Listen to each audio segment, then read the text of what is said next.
Salut chers amis de Nouvel Élan Motivation.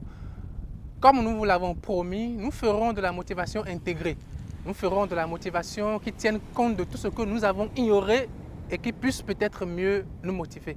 Nous sommes ici à la plage et nous allons apprendre quelques notions de la sagesse de la mer qui nous permettraient de voir aussi en nous ce que nous avons et peut-être que nous ignorons, alors que tout ça mis ensemble, ajouté peut-être à ce que nous sommes allés apprendre ailleurs et tout ce qui est extérieur à nous, qui nous influence à un taux très très peu, parce que ce qui nous fait décoller, ce qui nous fait aller mieux, tout est en nous. Allons-y et nous allons en parler ensemble.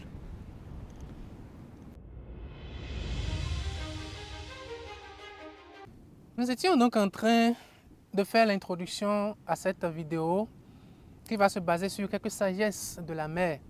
Et nous voudrions d'abord nous rappeler que quand on parle motivation, quand on parle développement personnel, on nous dit souvent, peut-être dans des styles différents, que tout est en nous.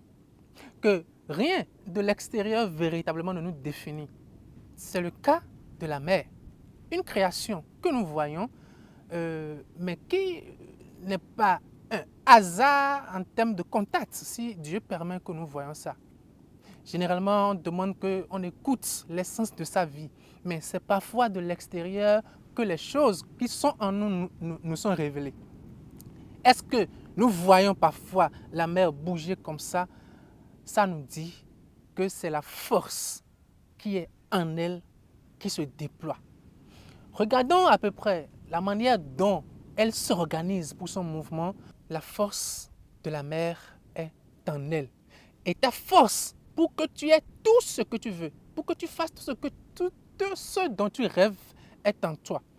Il suffit de t'organiser en t'inspirant encore de la mer. Les vagues de la mer ne sont pas simultanées. Les vagues de la mer sont alternatives. Une partie vient et puis en se repliant, l'autre vient. Une partie plie de très loin pour venir s'achever et l'autre vient d'un peu plus proche. Lorsqu'on regarde de loin la mer, tel que parfois on te juge, parfois on te regarde de loin, parfois sans s'approcher de toi, sans chercher à apprendre de ton silence, de ton calme, de ta nature, on te donne une couleur.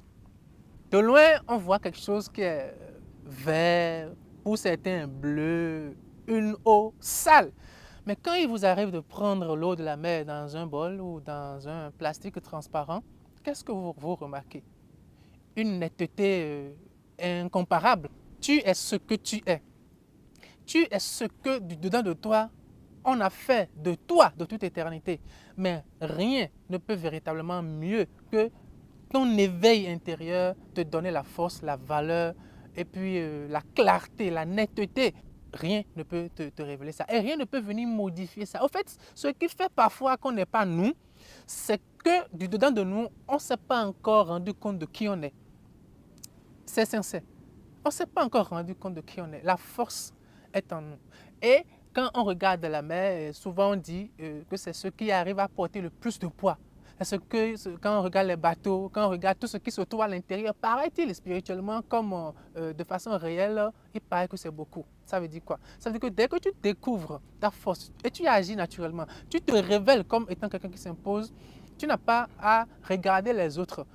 Regardez un peu l'érosion et la manière dont la mer évolue, la manière dont ça bouge, la manière dont ça ronge le sol, c'est indépendamment de ce que vous êtes, c'est indépendamment de vos maisons, c'est indépendamment des rocs que vous amenez là. On ne sait pas encore ce qui va se passer dans 15, 20, 40 ans par rapport à là où on a dit que définitivement on a arrêté la mer. Personne ne sait encore. C'est juste pour dire, essayons de nous construire de l'intérieur. Essayons de nous découvrir, de savoir que nous ne sommes pas une erreur, de savoir que nous avons des forces en nous qui, dès que nous allons vraiment déployer, seront d'un impact terrible à court, moyen et à long terme. Tout simplement, sans être limitatif. par rapport à toutes les leçons que la mère nous montre, nous devons tout simplement chercher à recevoir notre appel de l'intérieur, à nous dire en fait, quel que soit ce qu'on te fera de dehors, rien ne va mieux te révéler au monde que ce qui est au-dedans de toi. Chacun a des dons, chacun a des talents, des charismes qu'il doit chercher à découvrir. À la limite de dehors, un peu comme pour cette vidéo, on peut te dire creuse en toi, mais personne ne sera toi. On peut te dire de dehors, on peut te motiver comme nous le faisons, on te donne des exemples. Pour que désormais, assis seul peut-être un jour à la plage, tu essayes de méditer, mais jamais on sera toi. C'est ainsi que beaucoup vivent par procuration, croyant que c'est ce que les autres font, disent, les amène à être, qui fera d'eux un homme ou une femme heureux ou heureuse. Erreur. Beaucoup s'en rendent compte, mais très peu savent comment décoller.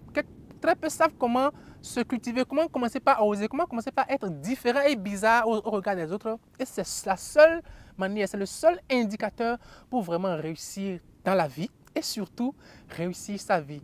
Pour un nouvel élan, nous l'avons dit. Pour un nouvel élan, nous le dirons.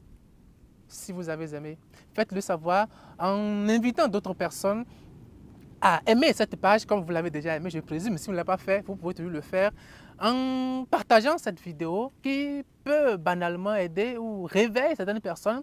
Et peut-être que par leur éveil, un jour, ils seront sur votre chemin pour être celui qui va vous aider.